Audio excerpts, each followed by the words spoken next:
Good morning viewers, আমুদরিয়া নিউজে স্বাগত। আমি অতনু, আবার উপস্থিত গুড মর্নিং প্রোগ্রামে। আজ বলবো নিজের জীবনের নানা খুঁটিনাটি গোপনীয়তা সকলের সামনে হাট করে দেওয়ার বলার দরকার নেই। সাধারণত আমরা যা বলি সেটাই করার চেষ্টা করে থাকি, কিন্তু অনেক সময় এটাও হয় যা করি তা আগে ভাগে সবটা বলি না। বলার দরকারও সব সময় নেই। মনে রাখতে হবে, নীরবতা হলো মহার্ঘ বস্তু। চলার পথে অনেকের সহযোগিতা মিলবে। সকলের সঙ্গে কথাবার্তার সময়ে সৌজন্য বজায় রাখতে হবে, তবে একান্ত ঘনিষ্ঠ সকলের সঙ্গে হওয়া সম্ভব নয়। নানা ঘাত প্রতিঘাতের মধ্য দিয়ে কিছু মানুষের সঙ্গে আপনার সম্পর্ক গভীর হতে পারে।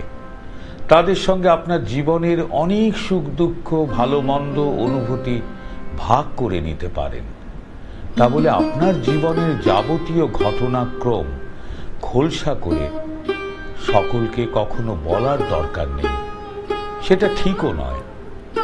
মনে রাখা দরকার, আপনি যদি আপনার জীবনের খুঁটিনাটি নানা কিছু সযত্নে শুধু নিজের মনের মধ্যে রাখতে না পারেন, তাহলে অন্য কেউ তা রাখতে পারে না। তার কোনো দায় নেই, দায়িত্বও নেই। আপনার নিজের সাফল্যের রহস্যের যে চাবিকাঠি, তার যতটা বাইরে বলার মতো নয় সেটা বলবেন না।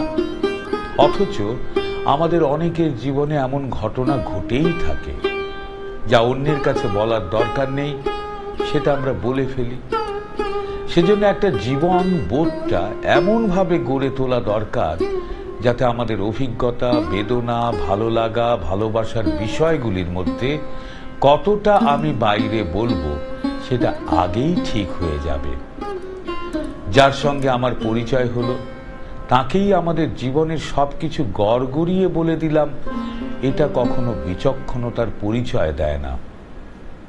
সেজন্য নিজের মধ্যে সেই বোধ জাগিয়ে তুলতে হবে, সেই হিসেবটা ঠিক করে রাখতে হবে। জীবনের চলার পথে নিজের অনুভূতি কাকে কতটা বলবো। মনে রাখবেন, নিজের গোপনীয়তা রক্ষা করতে না পারলে নানা সময় আঘাত পেতে পারেন।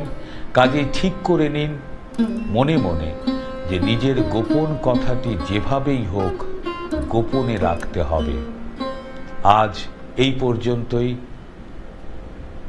গুড মর্নিং প্রোগ্রামে আবার উপস্থিত হব। আমুদরিয়া আপনাদের সঙ্গে আছে। আপনারা আমুদরিয়ার সঙ্গে থাকুন। নমস্কার।